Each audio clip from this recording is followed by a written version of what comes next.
We're standing here on the red carpet for a movie that is one of the last premieres at Sundance, but well worth the wait. Hollars, directed by John Krasinski. We're going to check it out.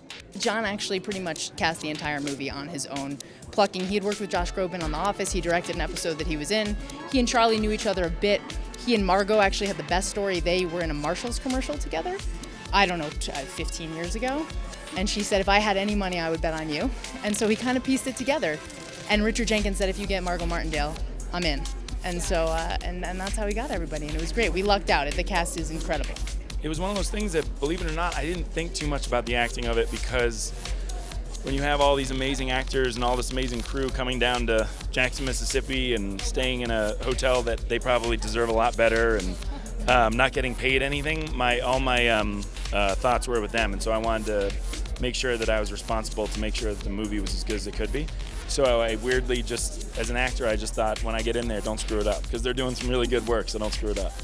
Listen, I was so lucky to have all these people in the movie, and I know it every day. I mean, to have this caliber of people come down for a movie like this and a smaller budget movie like this, you know, they really bonded to the story, but I think we also bonded to each other. It was, it really was a lot like camp. We had T-shirts made that said Camp Hollars, and it really was. It was like camp, because you were alone by yourselves doing something that you loved, and usually only good stuff can come out of that. You know, it's funny, I was attached as an actor about 5 or 6 years ago.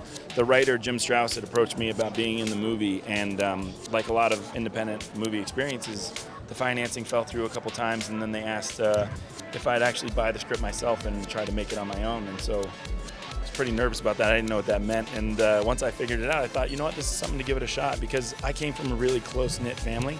I was lucky enough to come from a great family, and even at the end of the movie, even though this is about a very dysfunctional family, I could still see, oh my God, that's my family in there. And I don't, you know, and I think that's what people really bond to, is you can really see yourself and your family, whether you have a good relationship or a bad relationship, whether you go home or you don't go home, you'll see yourself and you'll see your family in there.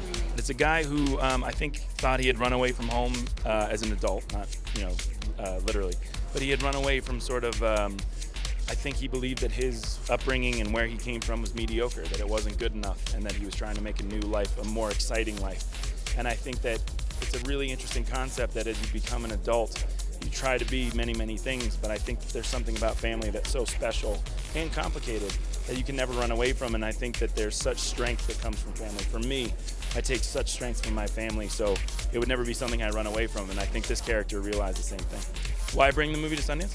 Well, I brought my first movie to Sundance. They've always been incredibly supportive of me. I've been here with a couple other movies, and it just felt right. It just felt like the type of movie and the size of the budget and everything like that. It was just something that I thought, you know, if I was lucky enough to get in, that it might be something that they might like.